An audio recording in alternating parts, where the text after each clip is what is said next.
In the previous video, I mentioned that the quantum threat to Bitcoin is not imminent, but it is definitely possible. So now the question is, within this 8 to 10 year window, roughly the time it will take for quantum computers to become powerful enough, can we actually make Bitcoin quantum resistant or eventually quantum proof Bitcoin? Today, the Bitcoin community definitely understands the urgency, and there are already big proposals focused on quantum resistance. But let's talk about how this can be done and why I believe this is a real stress test for Bitcoin. Bitcoin was built on consensus, and can Bitcoiners actually reach to a consensus to protect Bitcoin? First, let's break some common misconceptions. A lot of people compare Bitcoin with bank accounts and assume it's inherently more secure, especially if you just look at the name cryptocurrency, right? Cryptography. The truth is, Bitcoin is actually more vulnerable to quantum attacks.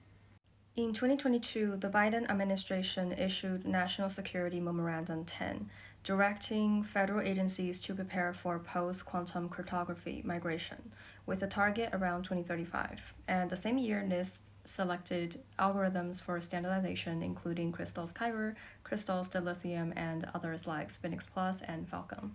In the following year, agencies like CISA, NSA, and NIST issued guidance urging organizations to begin PQC transitions. I think this is why researchers tend to focus on, like Google research, right? They tend to keep on emphasizing how quantum computing could break Bitcoin, because institutions, right, our federal agencies, they have this guideline of how to transition to become quantum proof. And they can just issue a mandate, and the switch can happen. But Bitcoin is decentralized.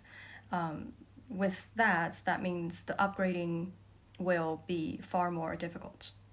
As I explained in the previous video, Bitcoin primarily uses the elliptic curve digital signature algorithm, or you call it ECDSA. A powerful quantum computer could use the Shor's algorithm to derive your private key from your public key. In Bitcoin's early transaction formats, especially pay-to-public key P2PK and reused P2PKH addresses, public keys are exposed directly on the blockchain. That's roughly 6.9 million coins are at risk, which is about 34% of the total supply. This includes coins associated with Satoshi Nakamoto, which will be the prime target for quantum attacks. So, how can Bitcoin avoid this? Right now, BIP 360 is the most important foundational proposal. It introduces a new output type called pay-to Merkle root. It removes the key path spend entirely, meaning the public key is never revealed on chain unless absolutely necessary. Basically, this hides your public key.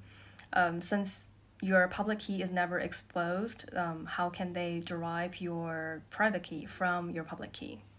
This proposal is seen as the first practical step toward quantum resistance. Then there is BIP 361. This is the migration plan. And this proposal builds directly on BIP 360. It outlines a structured multi-year plan to phase out legacy signatures. This is a three-phase approach. Phase A, stop allowing new sends to vulnerable legacy addresses. Phase B, fully deprecate legacy ECDSA, Schnorr signatures. New transactions using old signatures would become invalid. And then there's phase C, possible recovery mechanisms, for example, using zero-knowledge proofs. So the legitimate owners of old coins could still prove ownership without exposing keys. The goal is to give people plenty of time to migrate their coins. However, if this is fully implemented, unmigrated coins, most likely Satoshi's coins, could eventually become permanently unspendable. This is the most controversial part because you are depriving holders of the ability to use their coins, and it sounds like something a bank would do. It just totally runs against Bitcoin's ethos. There are some other ideas as well, like the provable address control timestamps. It allows holders of old addresses privately timestamp proof of control without moving the coins. Or the hourglass rate limiting proposals for old coins. This allowed them to be spent very slowly, for example, 1 BTC per block, and this would limit damage from a quantum attack while still giving the owner paths to move funds gradually. And lastly, please understand that these can only offer mitigations.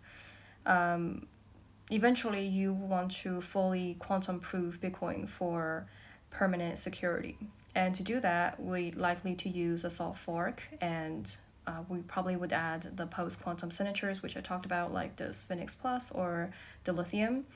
The challenge is many of these signatures are significantly larger, which could increase transaction size, affect block speed, and node performances. And overall, the network efficiency will be affected, and therefore, it would affect the network security. As you can see, it's far more complicated than it seems, and I believe the real problem is about whether Bitcoiners can reach consensus on the right actions, trade-offs, and timeline. So we'll just have to wait and see how this goes.